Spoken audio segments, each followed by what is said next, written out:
ఈ ఆంధ్రజ్యోతి పేపర్ ఆయనకు పాడే కేసీఆర్ అంటే పడనట్టుందిలా చూడు చక్కదనాల ముఖాన్ని మొత్తం ముఖం మార్చినట్టు పాడే ఎండదెబ్బ తల్లికి ఇచ్చినట్టే ఇచ్చిరేమే పాడాయి సారు చూస్తే రాజసమట్ట ఉరికి పడేది అమ్మ పాడాయి మొత్తం ముక్కంత నెలకయింది కళ్ళని వాడిపోయినాయి.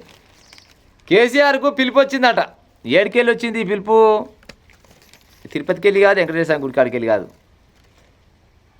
కాళేశ్వరం ప్రాజెక్టు కట్టిరు కదా, జూన్ 5 తారీఖు నాడు విచారణకు రమ్మంటున్న కాళేశ్వరం కమిషన్. కేసీఆర్ నువ్వు ఒక్కనివే కాదు, వస్తా నీ అల్లుని నీ హరీష్ రావుని పట్టుకరా. అట్నే ఆయన ఉంటే ఆర్థిక శాఖ మంత్రి మాది హరీష్ రావు కాదు, ఆయన పేరేం పాడైపోయి హరీష్ రావు గుర్తొస్తాను నాకు, ఎందుకంటే జర పొడుగుండని గుర్తొచ్చినట్టు. కానీ ఈటల రాజన్నని హరీష్ రావుని తోలుకోనరా, ముగ్గురు కలిసి రారయ్యా మీతో ముచ్చట ఉందని చెప్పిరట. కాళేశ్వరం నిర్మాణ పర్యవేక్షణపై కేసీఆర్ హరీష్ రావులకు ఇద్దరు పిలుపు వచ్చింది. నిధుల విడుదలపై ఆర్థిక మంత్రిగా ఉండి కదా అప్పట్లో ఈటల, ఆయనకు ముగ్గురు కలిసి రారని చెప్పారు. పోతుండొస్తున్నాయి పోతా అవే కేసీఆర్ గాడ ప్రజల సమస్యలు ఉన్నాయి రావే అసెంబ్లీకి అంటేనే నువ్వు పాడైపోను. ఈ 2 సంవత్సరాల దగ్గర 2 నెలల నుంచి 2 సార్లు పోతివి. పోతుండొచ్చునా? నాకైతే నమ్మకం లేదు. పోడు ఎట్ట పోతాడు కేసీఆర్? ఏంది కోర్టుకు పోయి విచారణ జరపడం ఏంది అనుకోడు.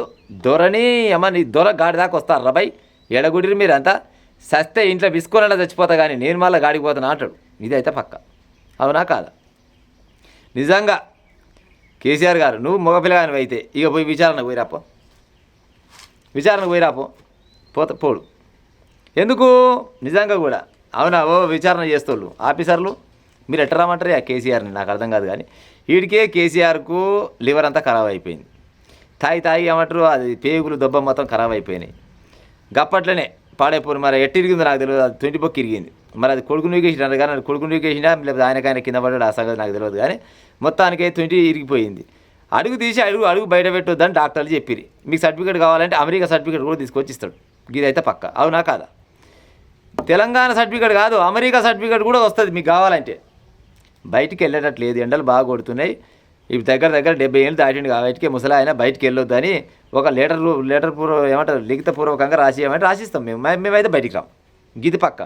ఏమైనా ఉంటే మా లాయర్లతో మాట్లాడుకోరి, లాయర్లు వస్తారు, లాయర్తో మాట్లాడుకోరి. గతంలో చెప్పలే కవితమ్మ, ఏమైనా సరపంచాయి కవితమ్మ నువ్వు జోరగా చేసిన వాళ్ళ సరదంగా ఎంతవరకు వచ్చింది మరి రావాలని నువ్వనంటే నేను గాడ ఉన్నా గిడ ఉన్నా నేను ఆయమన మీటింగ్లలో ఉన్నా ఇప్పుడు వస్తారే నీ కాడికి అని చెప్పి పోయిందా? పోలే. ఇటు చేసి పెద్ద ఆఫీసర్లు వచ్చి అప్పుడు అలా వాళ్ళ కేసులో ఏళ్ళు పెట్టినాక అప్పుడు బయటకు వచ్చింది. కానీ అప్పటిదాకా బయటకు వచ్చిందా? మరి బిడ్డనే రాంది బిడ్డను కన్నా తండ్రి వస్తాడా? కేసీఆర్ తెలంగాణ రాష్ట్రం అక్కడ పోతుంటే పగ్గాలు బట్టి గుంజుకొచ్చి తెలంగాణలో ఆపిడు, లేకపోతే తెలంగాణ భూములు కానీ లేకపోతే తెలంగాణ ఇది మొత్తం పోయి ఇంకో దేశంలో పడు. ఎరికేనా? గసంటి కేసీఆర్ని మీరు విచారణకు రమ్మంటారు. రేవంత్ రెడ్డి గారు ఇది నీ పుచ్చమేనా లేకపోతే ఇంకోళ్ళ చేయి ఉందా? ఇలా రాడు పొరపాటున కూడా రాడు. ఇప్పుడు జనాలకు ఎరికే అసెంబ్లీలో రాష్ట్రం మొత్తం అతలకుతలం అవుతుందిరా నాయన అంటే అసెంబ్లీలో అడుగు పెట్టనోడు కోర్టు మెట్లు ఎక్కుతాడు. కోర్టు మెట్లు ఎక్కి నాకు కాళేశ్వరానికి గిది చేసిన ఏం చేసిండు? కాళేశ్వరాన్ని భాగం చేసిన కేసీఆర్ రేవంత్ రెడ్డి చక్కదనంగా ఎండాకాలం పూట అక్కడ ఏంది తల్లి తొవరపోయి పోతుంటే ఎండకు పసులు మేతం వేసి ఒళ్ళంతా మటమంతుంటే మంచిగా తానం చేస్తున్నాయి ఆ కాళేశ్వరం ప్రాజెక్టులో. పొరగాలు మంచిగా ఈతలు కొడుతురు, పరక చేపలు పడుతురు, జల్లలు పడుతురు, నత్తగులలు పడుతురు, ఎండ్రకాయలు పడుతురు. చక్కదనంగా ఎక్కడ వస్తుంది కాళేశ్వరం ప్రాజెక్టు. కాసంటి ప్రాజెక్టు కడితే మీరు కాళేశ్వరం పైన విచారణకు రమ్మంటారు.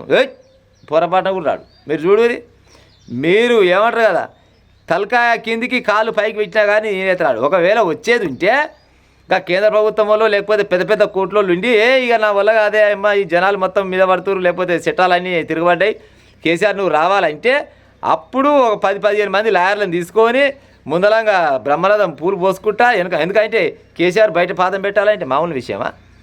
ఆయన పాదం కింద భూమికి తాగొద్దు. ఆయన అడుగు పెడితే నేల మొత్తం ఎట్ట పచ్చ పవలించకపోద్ది. అట్ట బయటికి వెళ్తాడు ఆయన. కానీ ఉతపుణ్యానికి మీరు రామంటే వస్తారు. వస్తగిస్తే లాస్ట్గా హరీష్ ఏమొస్తాడు? ఈటల రాజేందర్ కూడా రాడు. ఈటల రాజేందర్ మంచిగా ఆయనకి ఇప్పుడు బీజేపీ పార్టీ కేంద్రంలో సపోర్ట్ ఉంది. ఈటల రాజేందర్ వస్తారు అనుకుంటున్నావా? ఇక తొడికో మంటికో హరీష్ రావు రావాల్సిందే. ఇక ఎవరు రారు దాదాపుగా.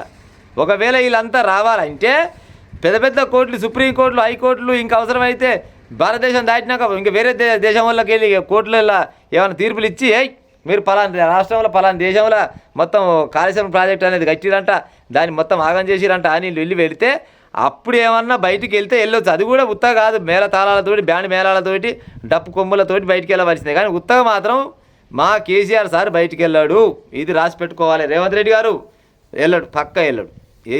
ఎందుకు వెళ్ళాడు అనేది మళ్ళీ చెప్పిన, మళ్ళోసారి చెప్తా. కానీ తెలంగాణ రాష్ట్రాన్ని తెచ్చిందే మా కేసీఆర్. తెలంగాణ రాష్ట్రం దేకుట్టి ఎడముందురు మీరంతా ఏందనుకుంటున్నావు, ఎంత కష్టం మామూలు కష్టం కాదు అని చెప్పుకుంటూ వస్తారు వాళ్ళ ఏది లాయర్లు. నేను చెప్పే ముచ్చట కాదు, వాళ్ళ లాయర్లు ఏం చెప్తారంటే తెలంగాణ రాష్ట్రానికి అసలు తీసుకొచ్చిందే మా కేసీఆర్. అసలు తీసుకుపోయి మీరు కాళేశ్వరం ప్రాజెక్టు, చిన్న ప్రాజెక్టు గీదాని గురించి లోపల పెడతారు. ఇంకా మస్తుగా పెద్ద పెద్ద స్కామ్లు ఉన్నాయి. ఇంకా ఇవన్నీ చెప్పాలంటే ఇక మిగతా విషయాలు చెప్పాలంటే ఇంకా చాలా ఉన్నాయి, కానీ వాటి గురించి తర్వాత చెప్తాం. కానీ ఇప్పుడైతే మా సార్ రారని వాళ్ళ లాయర్లు చెప్తారంట. అక్కడోళ్ళు అనుకుంటే ఇన్న అదే ముచ్చట నేను చెప్తున్నా, పాడైపోను నేనేందుకు రాదంట. కానీ వాస్తవానికి చట్టాన్ని అందరు గౌరవించాలి. అది కేసీఆర్ అయినా కానీ, అడకతింటోడైనా కానీ, అంబానీ అయినా కానీ, ఎవడైనా కానీ చట్టం చెప్పినప్పుడు తప్పకుండా వినాలి. కానీ ఈయన మాత్రం వినడు. ఇదైతే పక్క. అవునా కాదా చెప్పురి. ఇక రోజు వస్తూనే ఉంటుంది ఇక పేపర్లో. ఇంకా మళ్ళీ రేపు కూడా చెప్తున్నా ముచ్చట. కానీ కేసీఆర్ అంటే మామూలు విషయం కాదు. అబ్బో ఇసోంటి మొనగాడు పోత దొరకడు, సస్తే పుట్టాడు. ఉంటా మరి ఇక.